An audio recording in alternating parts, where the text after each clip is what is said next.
Major Mohammed Ali Shah, defense analyst, is joining us at this point on the broadcast. These are, of course, big breaking developments coming in. Mohammed Ali Shah, what do you make of this news, of course, coming in regarding Poland, Lithuania and Germany's discussions?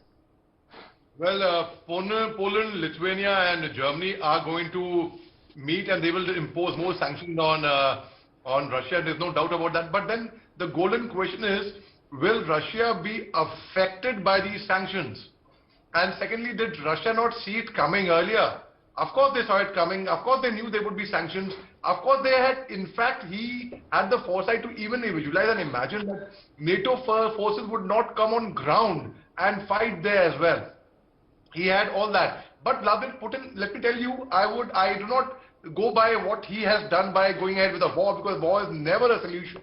But he had the wisdom to actually foresee such things, these events unfolding, and he had made Russia that strong that it should, like the way we are making India, we are on the way to make Atmanirbhar Bharat.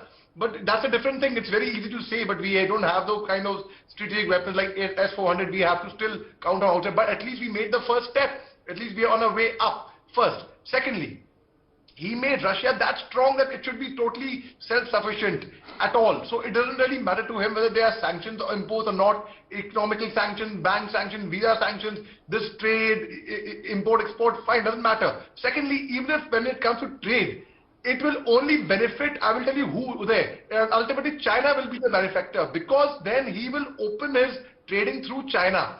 And that will be the route that he will take, which is already his friend. And in fact, Imran Khan landing up in Russia gave a very strong message, loud and clear, to the international community that, see, I stand with him even on the day that he goes in and invades into Ukraine military. So most certainly, I feel Russia is not going to be affected by it at all. Japan, for that matter, and their own little way, has imposed sanctions on Donbas areas, on the two so-called newly formed states, that they will not be issuing visas to them. Fine. On their own small little way, everyone is coming together, but then let me tell you, Russia is going to be unmoved by it altogether over there. Okay. Let me also, in fact, take in a reaction from our other guests also with us live at this point. We have also joining us on the broadcast now, Colonel Jassi Sodhi, defense expert. Colonel Sodhi, your reaction to these deliberations, these meetings happening now, do you believe that the fallout of, what will be the fallout of this meeting, and will this anti-war coalition have any sort of impact on the situation?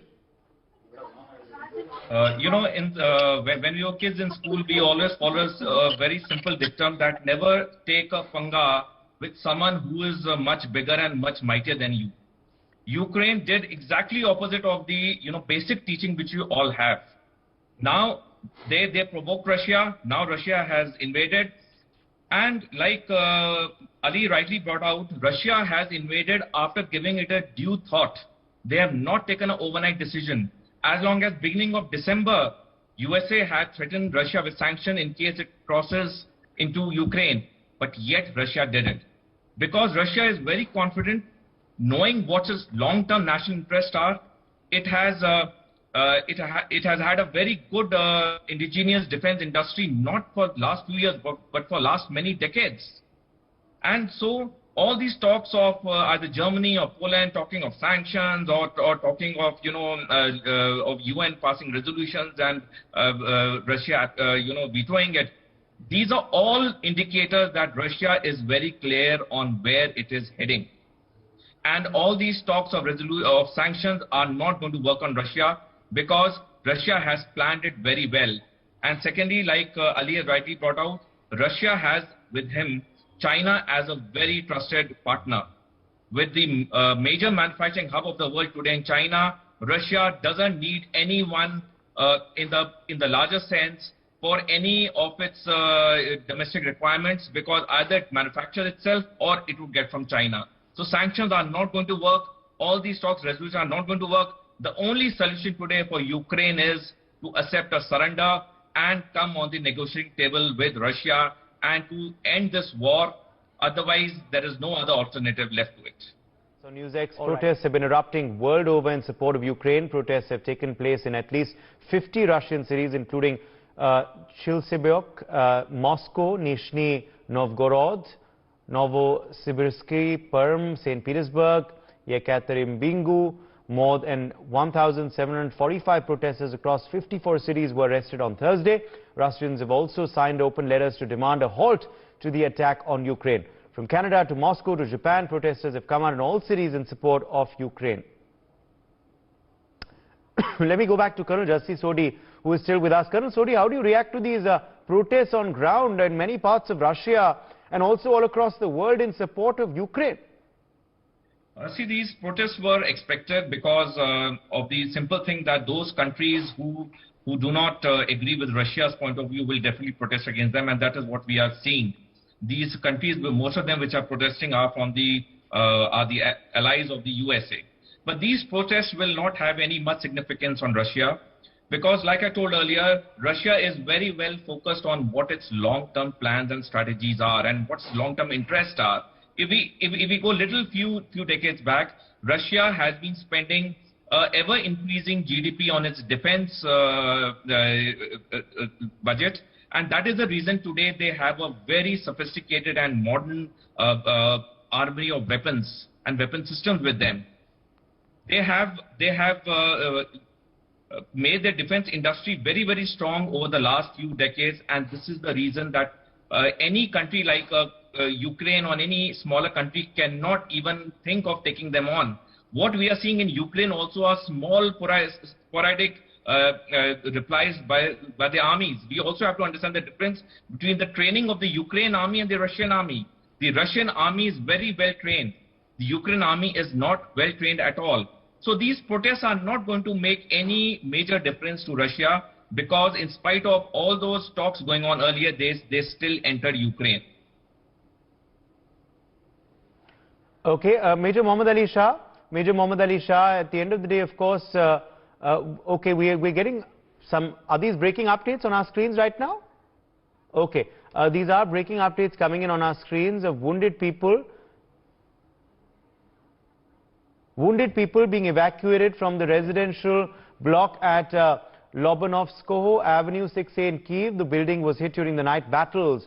So these, of course, are some very frightening visuals, Major Mohammed Ali Shah, coming of more evacuation taking place of wounded people, you know, who are obviously being hit by these explosions and shelling. Uday, it's really sad and distressing to see these images and of innocent people, because I'm sure Russia may not be intending to strike these civilian bases or their high-rise. I understand that's collateral damage. You cannot say what happens in war. It's the most terrible thing. But now I totally agree. I'm on the same page with Colonel Sodhi over here. You know that instead of actually imposing sanctions further on Russia, which the nations will do, and they further on as expected, and Russia seems to be totally unmoved by it. It doesn't make any difference to them. उनको एक पैसे का फर्क नहीं पड़ता है. You go on. You want to impose sanctions? Okay, come on. It's okay. You're welcome. Go on. But what actually one should do is right now, there's a very, very thin, fine line between bravery and being foolhardy. And I think the Ukrainian leadership at this point of time, they have no option. And in fact, I think it's really being silly. It's in fact Vladimir Zelensky, the 44-year-old president who used to be an actor, comedian earlier, whose job was to make people laugh. I mean, it is not what is expected from the head of a state to say that, oh, there's no bravery. As a soldier, we do not call that bravery, that, you know, when you are cornered, you will say, I'll fight till my last breath. Is there any fight?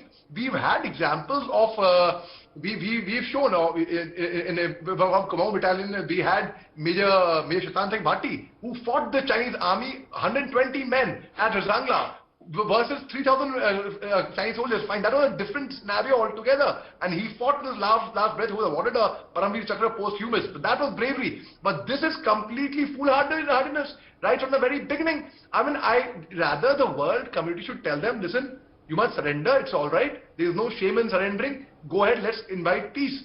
Let's call peace. Russia has said, if Ukraine lays down arms, we will come to them on a negotiating table. But now it is a clash of egos is what I see. Russia will not budge.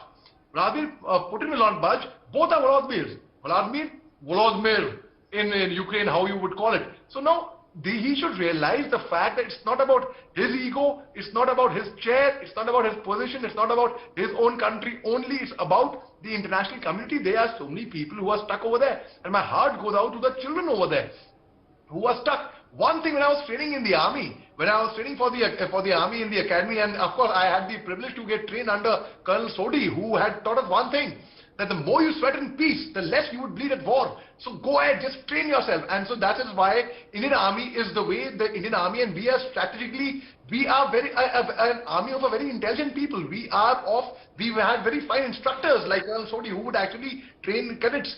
So now, if you compare the Russian army and the Ukrainian army in terms of training also, they're totally unmatched. There is no difference. You talk about technology. I mean, I think it is really plain and silly of the president of Ukraine saying that any civilians who want to fight, we will issue you arms.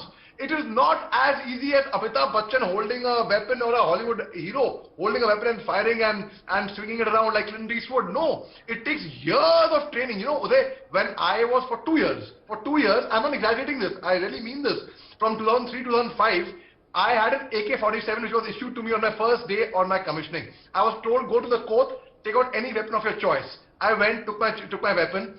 Normally people would take the one with the folding butt. I took the main one so that it will be easier to run BPT. So I said, no, I will take the one with the main butt. That weapon did not leave my body there for 2 whole years. I would have a bath, I would hold the weapon and have a bath. I would sleep, I would hug the weapon and sleep. It became a part of my body, it became part of my skin, it became part of my life, and I was so comfortable with that weapon. Only then one could actually have faith in a weapon. It was not like you tell civilians, oh come, you're not issuing catapults or an air gun for have a heart. I mean, and where's the, even if you give the weapon to soldiers who are trained, where is the comparison of these small arms which the Ukrainian government would give, and ballistic missiles, firepower, I mean, you know, air bombing, strategic weapons? There is no comparison. I think it is being really silly, inviting trouble, and it is plain and simple suicidal. And second thing, on leadership, when we talk about, I think Vladimir Zelensky he did not really got it right when he said, we will not permit offline classes. Our students are stuck over there for that reason now. They could have, when Oxford, Cambridge or Stanford, the biggest universities, could allow online classes, why could not Ukraine allow online classes? So our students who wanted to come back a month earlier, now they are expecting the embassy to help them out, the government to help them out. But yes, much of the fact that they would like to help them out, they want to do that, they are doing the best. But the hands are tied, air traffic is stopped. And now whatever little bit one can do, everyone is doing. Everyone is concerned about the students over there. Everyone is concerned about their well-being. But you have to understand certain limitations. Yes, this part I agree. One student made a very, very valid point over there, that then there should be e-visas given. In fact, people going physically and standing in line for tickets, it should all happen on portals, on the internet. Yes, that part I totally agree with them, and they should form groups of the people who are stuck over there to provide moral support. And what the students need right now at this point of time is motivation over there. That is one thing which is lacking, and because of that, we will have lesser casualties through the enemy bombardments, but more casualties regarding people suffering with mental depression. Okay. My thanks to our guests for joining us.